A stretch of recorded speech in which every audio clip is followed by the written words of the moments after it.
you develop a video game, you have ideas about what is going to be unique and essential to the experience. And we knew that the idea of choices that matter, that would be something important in Mass Effect. We wanted it to be realistic science fiction. Casey was really big on that. He wanted it to be something where you could imagine it, that it could be possible. The vision that we had was that we would tell this story over the course of a trilogy of games. The progress from the player carried through from one title to the next, which is something we hadn't really seen much before.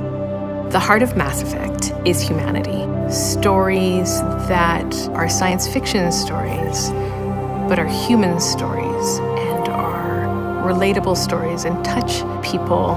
I mean, Mass Effect was special because it was the big space opera that I always wanted to play in, with spaceships and aliens and big battles. It was everything that I loved growing up in video game form.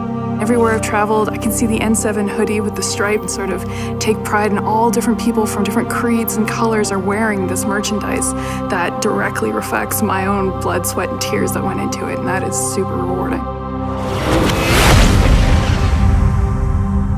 When the original Mass Effect launched on the 360, I don't think anyone was quite prepared for what it would mean for the future of the RPG genre, or just how big the fan base for this game would be. Edmonton's kind of up in the middle of nowhere. We're up in Canada, and it's hard for us to kind of feel that energy. It's not until you go down to some of the conventions or get feedback from people how important this is. The people who cosplay, the people who go to conventions, the people who are really interested in bringing our worlds to life. If it weren't for Mass Effect, my life would be pretty different. Gave me a sense of companionship and friendship and adventure and unity, something I felt like I was lacking from my real life. I really needed that distraction, that exploration, and just that excitement. And these things, we don't think about them when we're making the games, but these stories really become ultimately the reason why we want to make games. It takes you anywhere you want to go. It's kind of amazing. And it was brave and adventurous in some really awesome ways. Different people and relationships coming together for a common cause, even if they all don't get along. Nobody's better than anybody else. Nobody's worse or less deserving than anyone else. And that is a direct reflection into what we hope for humanity.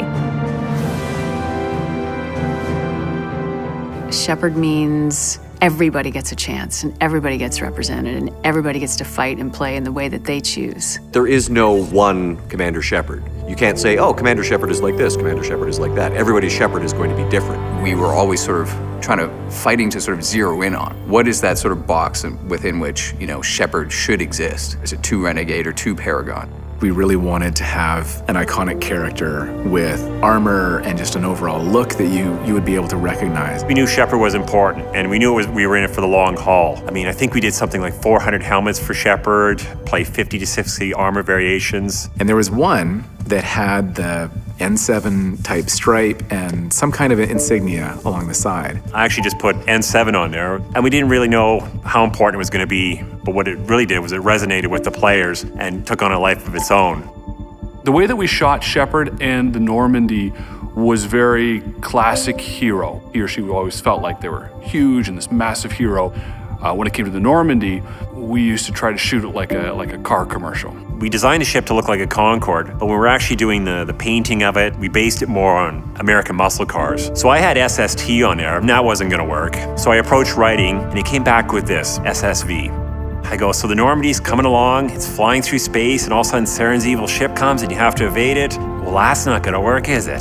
So then we end up coming up with SR1, writing came up with that, and it turned out really well. I mean, if BioWare has any kind of special juice, I think that characters are our special juice. They carry the story, they let our players immerse themselves in the world. Without the characters, people wouldn't have the attachment that they do with Mass Effect. One of my favorite stories was when we released Mass Effect 3. There was a person who was live streaming, and he got to that moment where Morden is ascending the tower, and he stopped talking. He just stopped cold.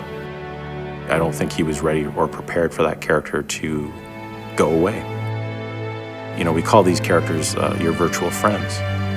And for some people, they are more meaningful as entities than the mere experiences that they have with them.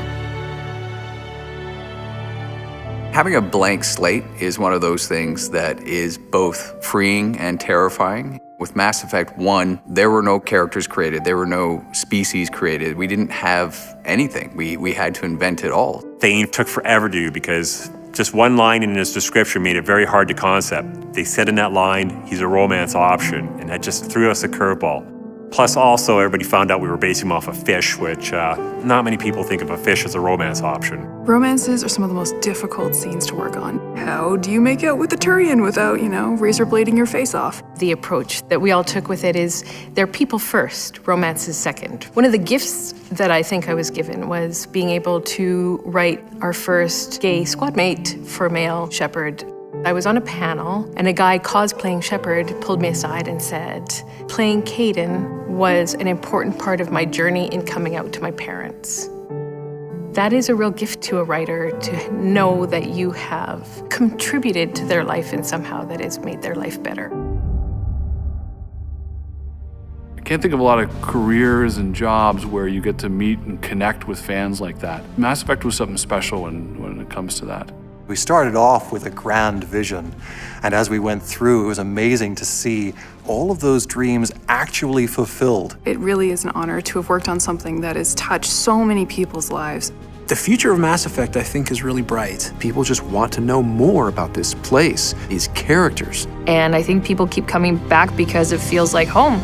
We just love the idea of creating worlds and letting people continue to enjoy the worlds that we create. Seeing this universe just continue to expand has just been an amazing experience and something I'll never forget. And I hope, our fans will never forget it too.